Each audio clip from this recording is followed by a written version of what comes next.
Welcome to WSA TV Women's Premiere Show. I'm Laura Rubenstein, your host and producer. And today we're talking about bringing your best self forth, being able to self-actualize.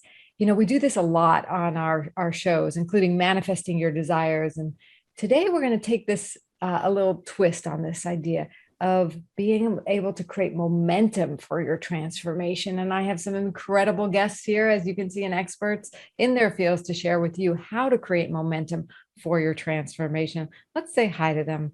Hi, Brooke. Hi, Laura. My name is Brooke Schiller, and I'm a leadership development facilitator, coach, and keynote speaker.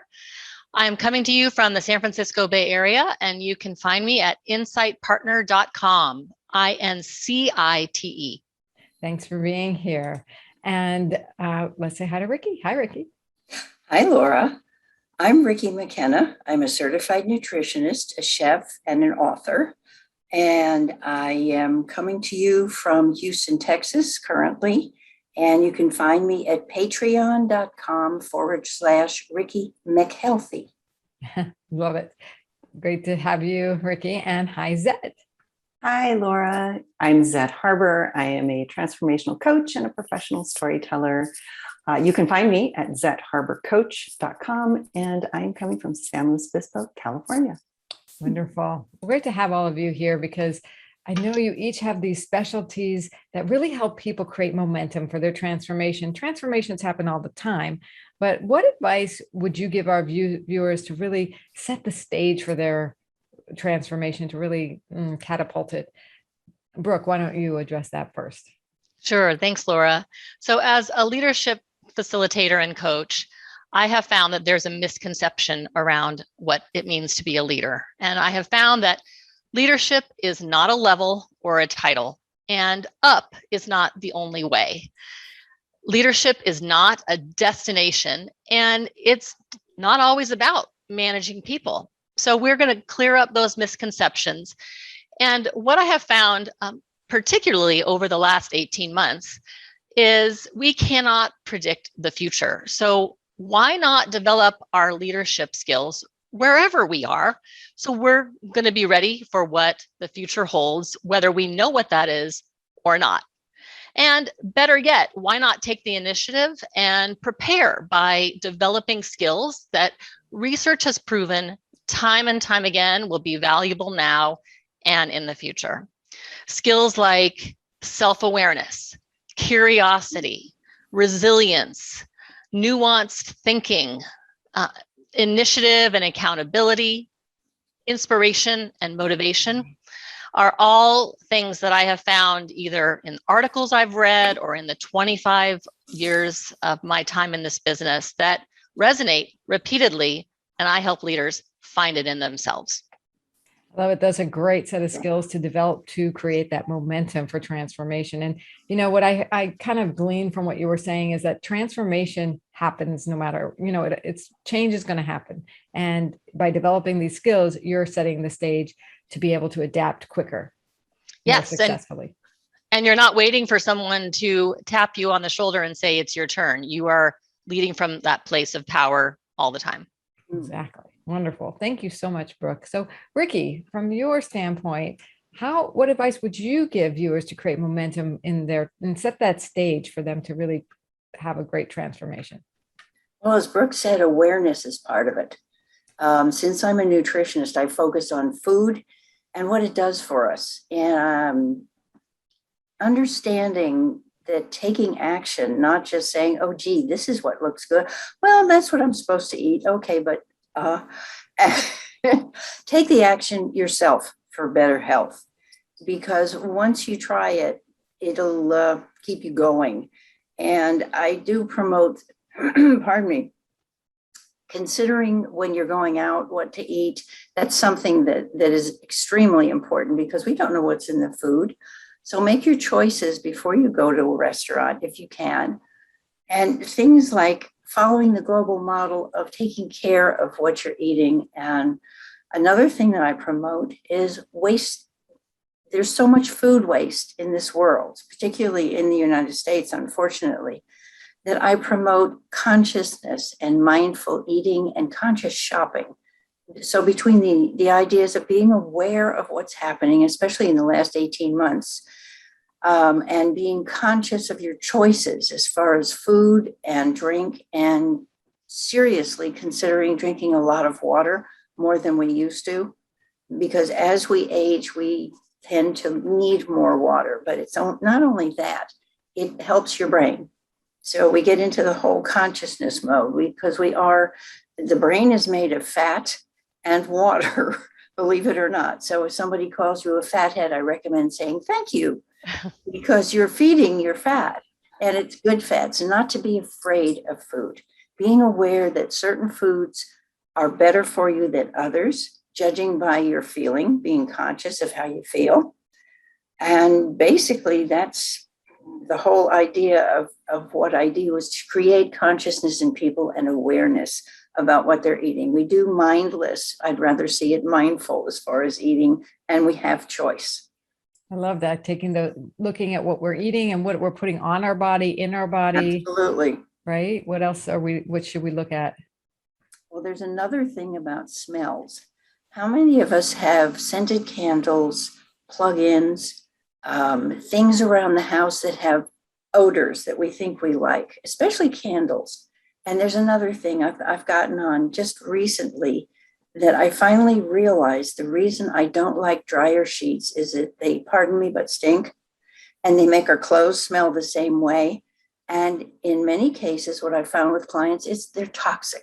They're adding toxic chemicals to the toxic soup that we already live in. And so if you can eliminate some of the smells in your life that really are not as natural as they say they are, there's a lot of chemical stuff out there. And to be mindful of that when you're purchasing something. I like candles that add light, not smell. And other things in the areas of kitchens and bathrooms, especially.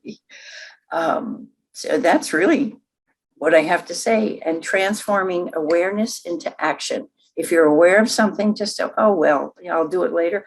Do it when it happens, because you'll leave it for later and then you'll forget it. Yeah, you both are so far talking about awareness leads to transformation. Exactly. That you can make those choices. And it's the choice, Brooke said, to learn these skills, to recognize that you're a leader at any level. And Ricki, then it's like, what are you putting in your body? Declutter your whole like life in a way. Environment.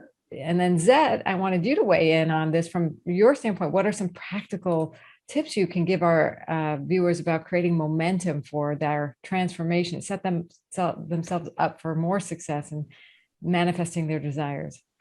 Thanks, Laura. Yeah, and it was great to hear that common thread of awareness from Brooke and Ricki, because the minute we become aware, that's almost 90% of the work, right? Is becoming aware. And so when I work with clients to transform, we're really focused on the story and the big story we have about ourselves, but also the many little stories that we have installed and we've kind of kept in cold storage within us. And so many of those stories we aren't aware of. And so they are kind of like furniture inside. Like, you imagine that you are a mansion and that you have many, many rooms.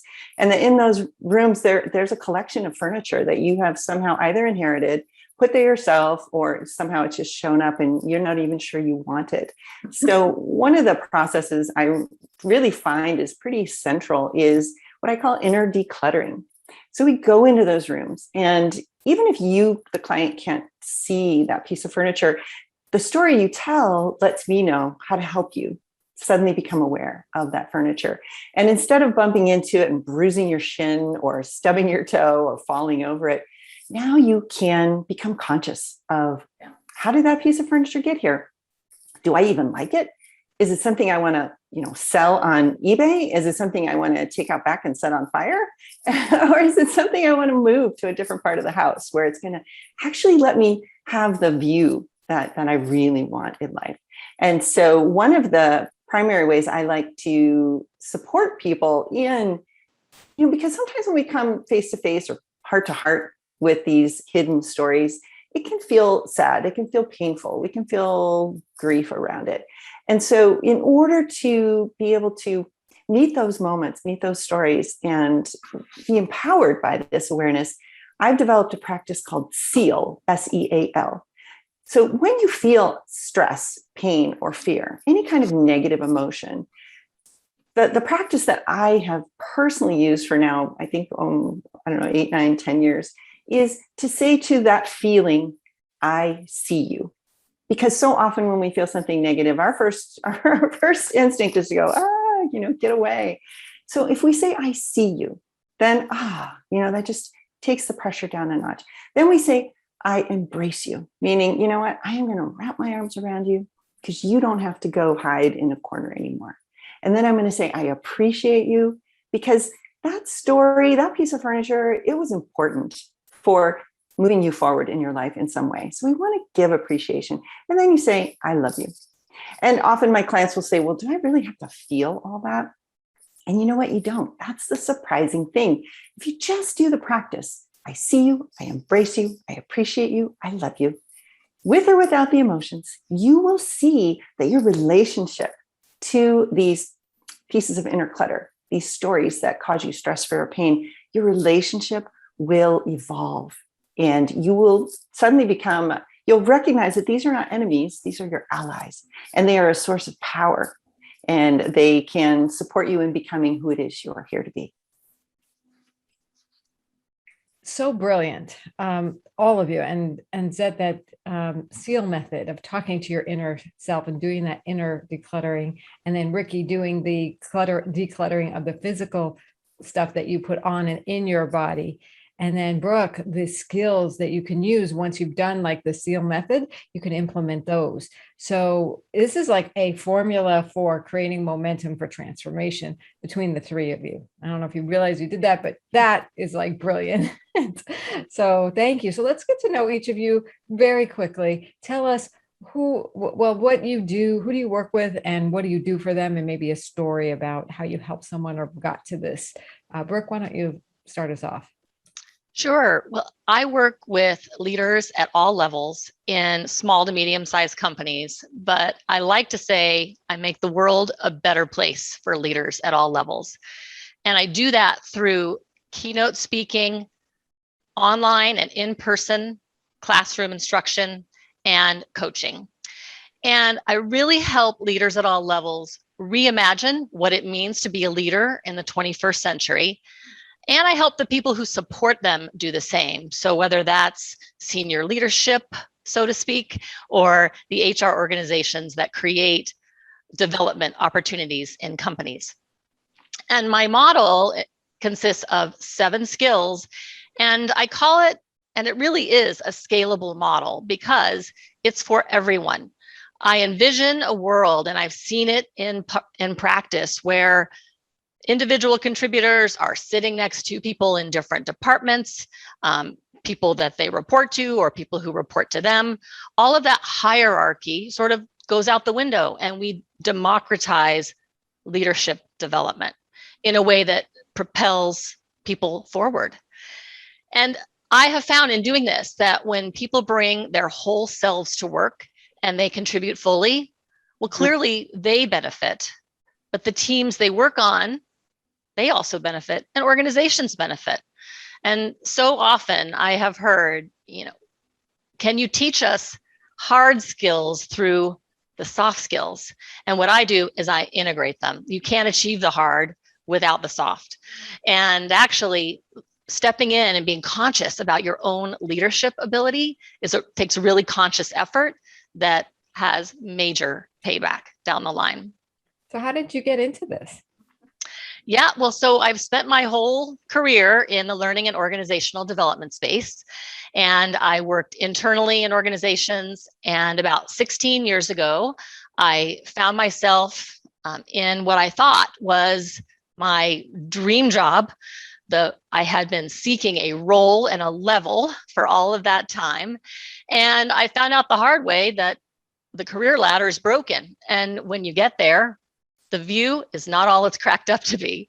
And so I decided to take my learnings up to that point and make it my life's work to rethink and re-educate on leadership development.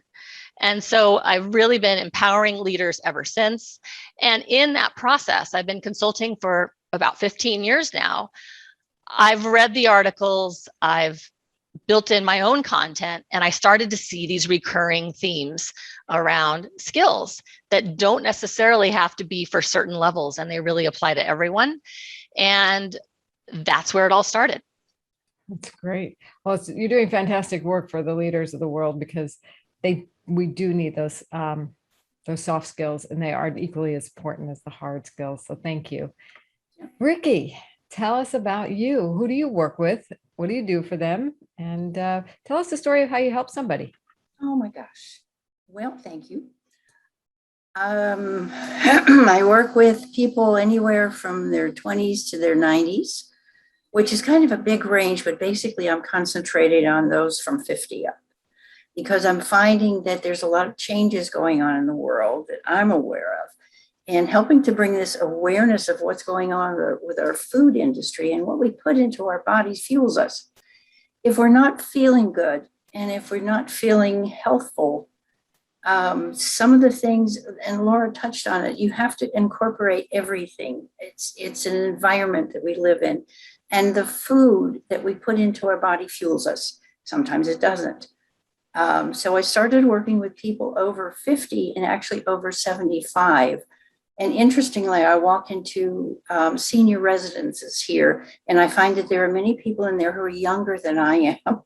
And it gets to the point where, why are you here? Why are you on so many medications?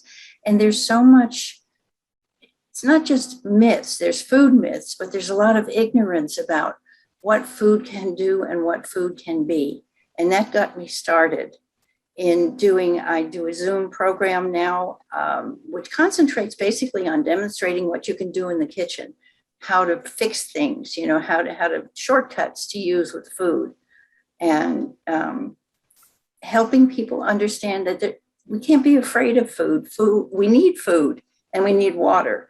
And one of the things I'm finding is that hydration is important. So I stress that. Juicy foods.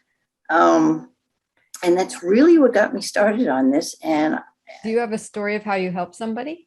Oh gosh, yes. I have, my partner, who is actually my fiance now, he started out with, everything's organic. He's a geophysicist, so he figures everything comes from the earth and it's organic, until he started eating real organic food. And I'm not a proponent of all organic. Use your smarts, get the stuff that's really necessary to buy organically. And so he's discovered the difference in how he feels, and how he lost 40 pounds in the last year and a half instead of gaining weight. And so he's realized that food does have an impact. Plus the fact that I have she's now 96, I believe, or 97-year-old, who at 93, we changed a little bit of the way she was eating, and she was relieved of 2 medications that she had been on for a long time. That it warms my heart when I can see somebody transform, even in her 90s. Wow, that's fabulous. Yeah, food makes a difference. Yes, it does. Incredible. Thank you for that and all you do. And Zette, tell us about who you work with, what you do for them, and a story of how you help somebody. Thanks, Laura. Yeah, so I work with coaches, creatives, and change makers. And primarily it's because those 3 things also speak to who I am. And I love what coaches are doing in the world. I love what creatives are really, what they're about in the world. And to see change makers, like Brooke and Ricki right here, to be able to support them in whatever way they need. And so I do this through story. To me, we are stories. We're living stories. We tell stories all day long, and we don't even know how much storytelling we're doing, right? And so when we connect to our stories more consciously, when we realize that what seemed to be facts indeed was a story that I crafted in service of my well-being, whether it was my physical, mental, emotional, or spiritual well-being, these stories all were created to support me. And so one of the leaders that I've worked with she has recently started a new nonprofit group that is all about creating awareness and supporting the natural systems that actually create greater well-being for everyone. And I just am so enamored of her bravery and her courage. She's sort of an introverted person, but she really decided to step up and take this leadership role. Well, in our work together over the last year, we have uncovered some stories. And one of her stories that she didn't realize she had was that she's not allowed to make ripples. Now, here she is, a leader of this organization, and by its very nature, she's going to have to make ripples to get her mission accomplished. So there was this, friction, that pressure between those two stories. And it was showing up in relationships with other team members or community members. There was miscommunication. There was, unpleasant feelings, things like that. It just kept popping up. Once we were able to get to the place where she could have clarity about this story and the impacts it was having, and also where it was going to prevent her from really achieving her dream, then she could look for the meaning in that story. At some time in her life, that story was so essential. And so when you dive in deeper, you go through clarity to meaning, and you dive all the way down until you can claim the value of who you are, the part of you that really that story was designed to protect and sort of, wrap itself around in order for you to have access to that later when you're older and, have more agency in your life. And so when she got that clarity, found that meaning, and claimed her value, now, she can say this amazing thing happened, and I know what I did to contribute to making that happen. And she knows other people are involved. But before, she would say, these great things are happening, and who knows how it's happening, right? It's just luck. And so when you think it's just luck, then how do you have any power to recreate that success? And so when she was able to understand that she plays a really vital role in this success, and she understood that that story was keeping her from seeing that, now she knows that she is empowered. She does make an impact. She's allowed to make ripples because it serves her great vision for this beautiful change that she's bringing into the world. And another great point about how awareness makes a difference, right? Yes. In embracing it. Excellent. Thank you all for all you're doing. And, we love having leaders like you on our Women Speakers Association's premier women's show here. And so why don't you give our viewers a little taste of why you joined and what value Women Speakers Association is to you? Brooke, you want to start us? Yeah, sure. Well, first off, it's for opportunities like this. Thank you so much for having me on today and being exposed to your audience. And I will say, as soon as I joined, the personal attention and care I received from Gail and you, Laura, has really made me feel cared for using your services. And so that's been wonderful. And I've also been selected to be a contributor to Voices of the 21st Century. So I'll be an author for the upcoming book put out by Women Speakers Association in 2022. There's great visibility and also thought positioning for you and your thought leadership. We definitely do that all the time. We have great community here. So thank you. Ricki, how about you? What is the value of Women Speakers Association to you? I would definitely echo what Brooke said, and it has given me more confidence to pursue my goals of being out there and teaching people more and reaching people more. And I love the fact that it's a community of women who have gotten their acts together. And the community part is extremely important to me because for some reason, whatever it was, Zette, I've operated as an independent forever and ever. And it's brought me more awareness of what community can really do to help one move forward and achieve goals and do it in the company of other women who are feeling, nurturing, and conscious. So very much so.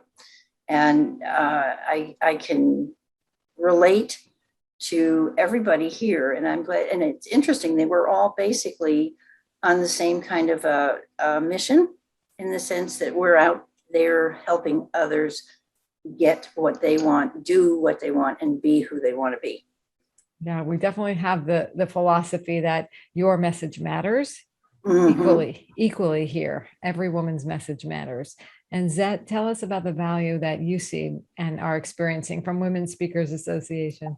Thanks, Laura. Yeah, I have been really impressed with the professionalism of the directory. I'm in a lot of directories for a variety of things, and sometimes they're not so good. But this directory is amazing. It's super professional. I love the look of the pages. I love the easy way to find people on it. The networking events, wow, I really want to echo what Ricki's saying, is that connecting to this community has been extraordinary.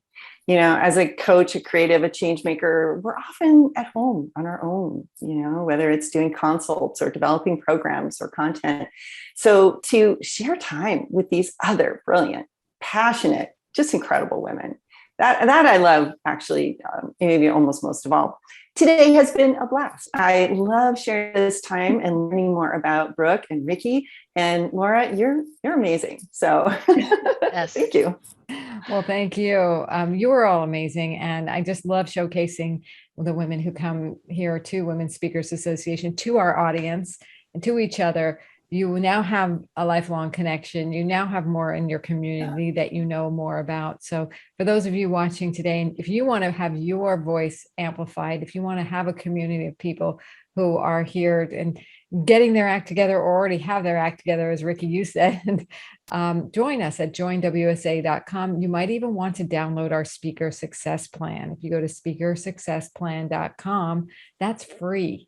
You can join just our mailing list that way, and we will give you our resources, many resources. But if you want to be amping up your visibility, do what these women have done and join us at joinwsa.com. So thank you again, Brooke and Ricki and Zette. You're magnificent women. Thank you for your advice and wisdom today on how to set the stage, create the momentum for transformation.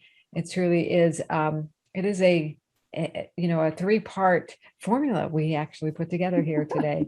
So we'll see you for the next episode of the WSA TV Women Premier Show next time. Thank ladies. Thank you. Thanks, Bye. everyone. Thank you. Bye. Bye-bye.